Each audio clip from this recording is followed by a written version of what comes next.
From our Chicago studios, this is the Muslim News on Muslim Network TV. Assalamu alaikum, I'm Samana Siddiqui. Our top story tonight. In the last 24 hours, at least 32 Palestinians have been killed and 59 injured in Israeli attacks on Gaza. Gaza's Palestinian media office reports that Israeli forces carried out 3 massacres and trapped many people under rubble. Wafa news agency reports that Israeli ships and warplanes continue to bombard Gaza during the night, including the Nusayrat refugee camp and eastern Khan Yunis.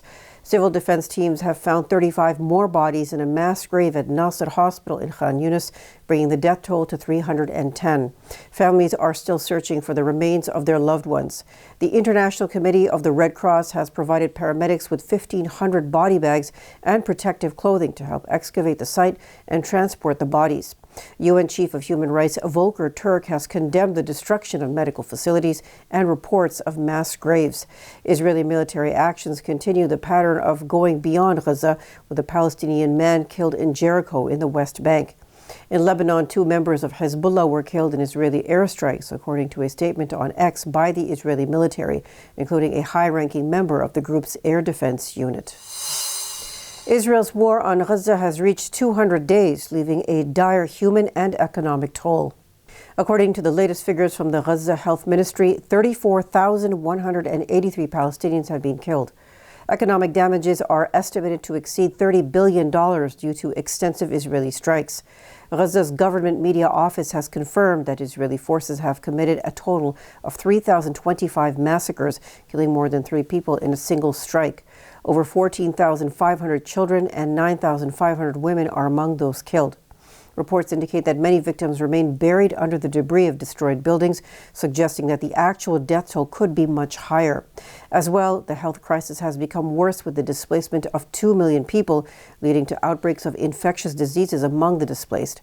The Israeli army has deployed 75,000 tons of explosives, resulting in massive destruction of civilian infrastructure. Over 300,000 housing units have been affected, more than 400 educational institutions have been destroyed, and vital healthcare facilities like 32 hospitals and 53 health centers have been knocked out of service. Additionally, the conflict has resulted in the damage or destruction of 556 mosques, 3 churches, and 206 archaeological sites. The Israeli military claims that their operations have neutralized over 13,000 fighters, while Israel has suffered 604 military casualties. Hamas has taken 250 Israelis as prisoners, with 129 still reportedly held in their custody. Israel says 34 of them are dead. The death toll in Israel from Hamas's October 7th attacks stands at 1,139 Israelis. Observers say Israel's ongoing war on Gaza has not only inflicted immediate losses, but also raised serious concerns about the long-term recovery of the region. Led by the Freedom Flotilla Coalition, human rights organizations plan to dispatch 4 ships of humanitarian aid from Istanbul, Turkey to Gaza, defying Israel's blockade. Spearheaded by the Humanitarian Relief Foundation, the coalition is making extensive preparations with participants from over 30 countries, including 40 U.S. nationals. Notable attendees include activists from various civil society groups and former military personnel who condemn U.S. support for Israel's war on Gaza. Pro-Palestinian demonstrations are sweeping across East Coast universities, with students at Yale University joining Columbia in solidarity by staging a sit-in. Yale's administration cited safety concerns, leading to the arrest of 47 students. At New York University, protests continue against Israel's war on Gaza and in support of Columbia's cause. Columbia University's protests, which were initiated against the school's financial ties with pro-Israeli occupation companies, have gained momentum, urging divestment. Over 100 students, including Congresswoman Ilhan Omar's daughter, were arrested at Columbia, further fueling the movement. In response to continued protests, Columbia has shifted to remote classes. Criticism has mounted against Columbia's President Lee Bollinger for involving the police in dispersing peaceful protests. An editorial in the campus newspaper, The Columbia Spectator, has criticized Bollinger's inconsistency in upholding free speech. 24-year-old Jacob Beecher has been arrested for a hate crime at Rutgers University's Center for Islamic Life. The U.S. Attorney's Office for the District of New Jersey announced that he allegedly broke in and destroyed property, including sacred items, during Eid celebrations. He also stole a Palestinian flag and a donation box. The incident occurred on April 10th during the Eid al-Fitr holiday, marking the end of the month of Ramadan. Beecher, who is not affiliated with the university, has been charged with obstruction of religious worship and making false statements to federal authorities. PEN America has called off its prestigious annual award ceremony, which was scheduled for next week. This is following a wave of withdrawals by candidates protesting the organization's alleged silence on Israel's war on Gaza. Over 30 writers backed out in protest, accusing PEN of failing to condemn the war, which has killed over 30,000 Palestinians, including more than 14,000 children. Nearly half of the nominees declined their nominations. The cancellations were prompted by concerns that PEN was neglecting its values and serving as a cultural front for American interests. Since last October, authors affiliated with PEN have repeatedly denounced the historic organization for allegedly favoring Israel and downplaying atrocities against Palestinian writers and journalists. In an open letter published last month, signatories criticized PEN for not mobilizing any substantial coordinated support for Palestinians and for not upholding its mission to dispel all hatreds and to champion the ideal of one humanity living in peace and equality in one world. PEN expressed regret for the situation, acknowledging the spotlight shifted from the judges' selections to the controversy. Founded in 1922, PEN America is a nonprofit organization which hosts public events, including the annual PEN America Literary Awards, sometimes referred to as the Oscars of books. Independent review disputes Israeli allegations against UN agency. Details after the break, so stay tuned and we'll be right back.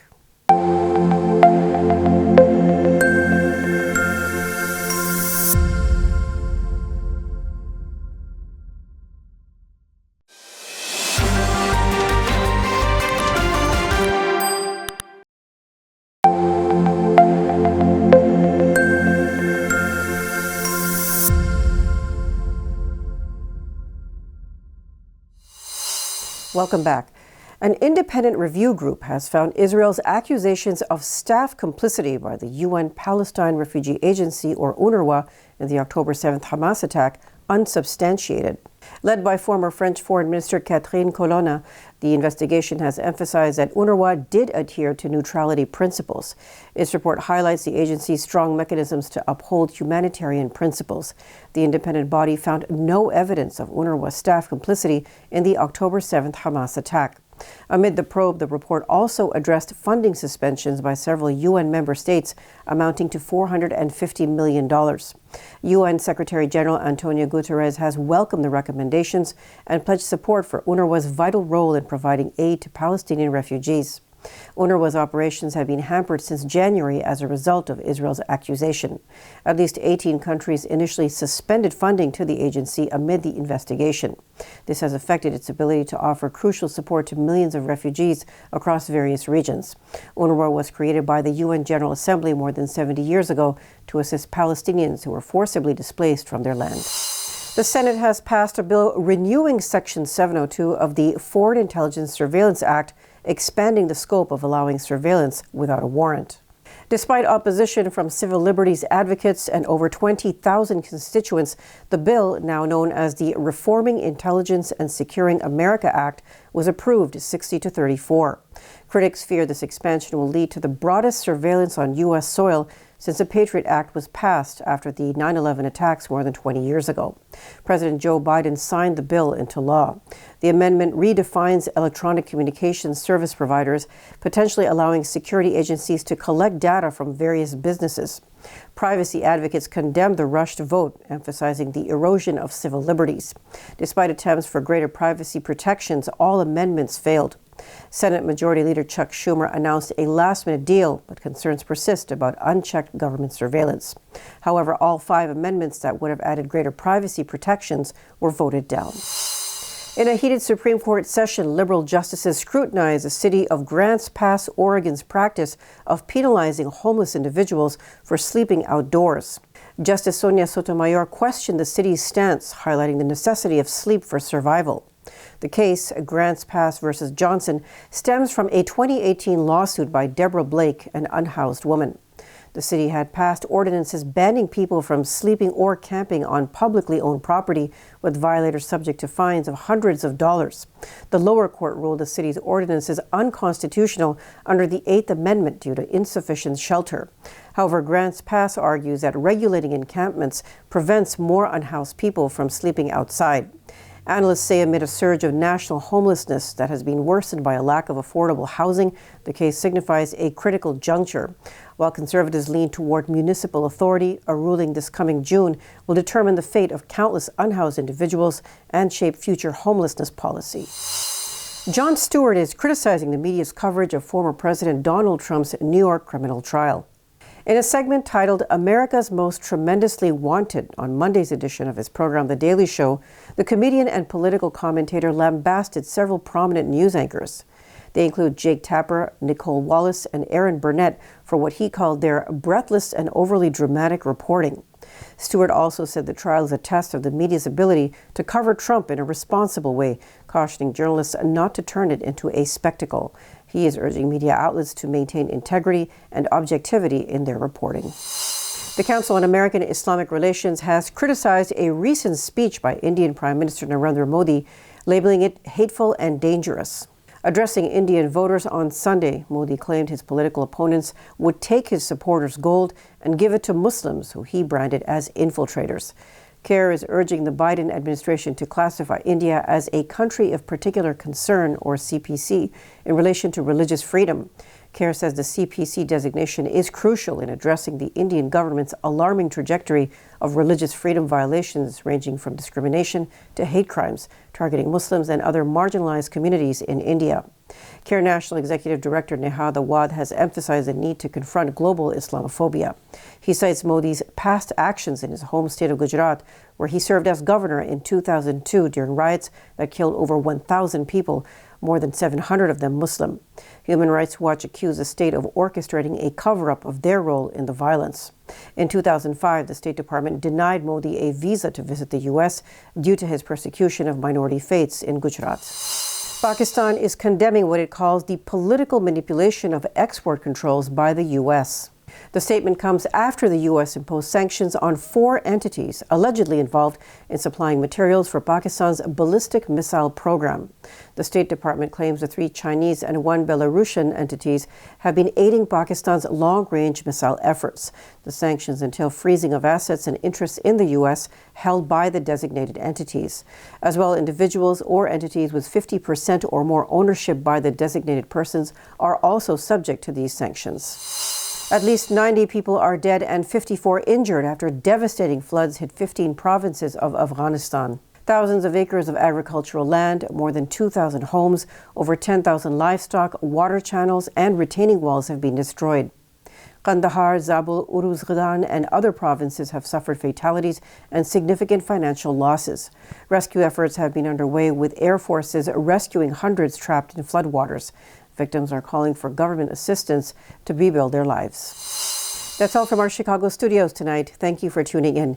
You can subscribe to our YouTube channel and hit the bell icon for the latest updates. Your support is needed more than ever to continue our mission of providing informative, educational, and inspiring content to Muslims in North America and around the world. Please scan the QR code on our broadcast or visit muslimnetwork.tv/donate. For more content, keep watching Muslim Network TV or visit muslimnetwork.tv. Salam and good night.